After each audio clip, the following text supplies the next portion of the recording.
Shwmae, welcome.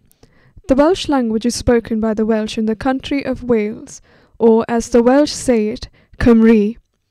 This Celtic language is one of the oldest in Britain and even among the Indo-European languages. The invasion of British soil by Norman and Anglo-Saxon invaders involved the replacement of Welsh with the slowly evolving English. Over time, the Welsh were forced back and the English grew dominant. The Welsh language was intensely discouraged and even suppressed. These efforts to put an end to the Welsh culture have left the people feeling victimized and betrayed. It is true these sentiments exist even today. This marks the beginning of the marginalization of Welsh people, language and identity. The general trend in this period was to adopt English as people chose to improve their situations. The 17th century preacher Griffith Jones made literate almost half of Wales in the Welsh language, and the 18th century saw the revival of Welsh Eisteddfod. However, the 19th century was blackened by active suppression of the Welsh language. In 1847, the English government appointed non-Welsh speaking officials to investigate the role of the Welsh language, schools, education, and even morality. The reports were dubbed the treachery of the Blue Books.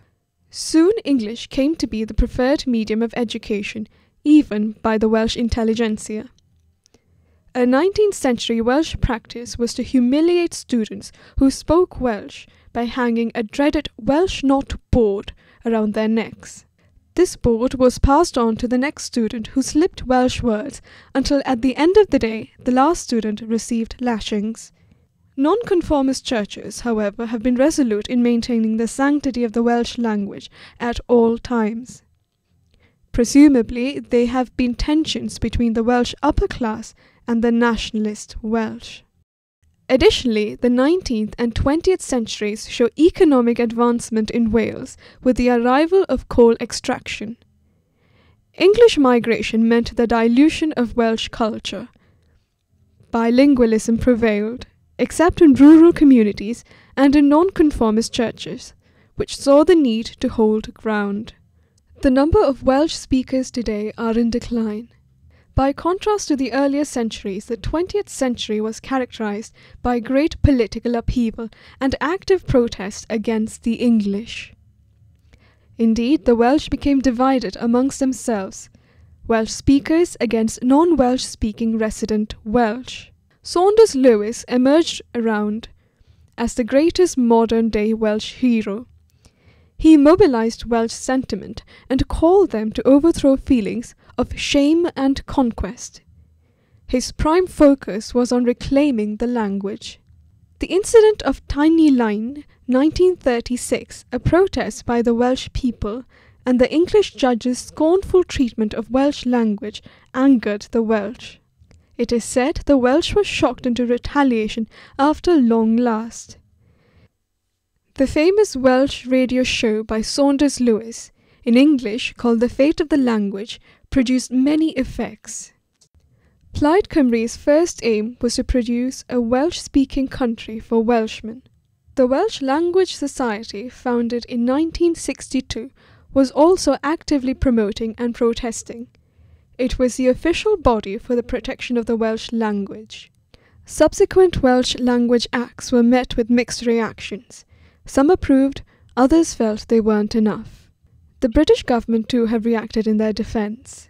There have been endless supply of Welsh publication and propaganda, subtly reminding people of their Welsh nationality. British government officials have also been careful to tread nicely. John Redwood, Welsh Secretary of State, once mimed unsuccessfully the Welsh national anthem. His successor, William Hague, was more sensitive by comparison. There remain accentual differences between English and Welsh English to date, and sentiments are the Welsh feel inferior. The Welsh continue to feel marginalised to this very day and protest loudly the same. By protesting and vandalising, by publishing in print, broadcast online. Bilingual printing of government documents in Wales is a cause of irritation to the British at large. This ancient language has been the object and medium of debate. The Welsh language has been a worrying issue for the English and also the Welsh. Curiously, some propaganda in this regard has been conducted in the very language. In a union admired for its democratic values, the Welsh have felt strangers to the concept, and indeed the language itself feels alienated, just as the name Welsh suggests.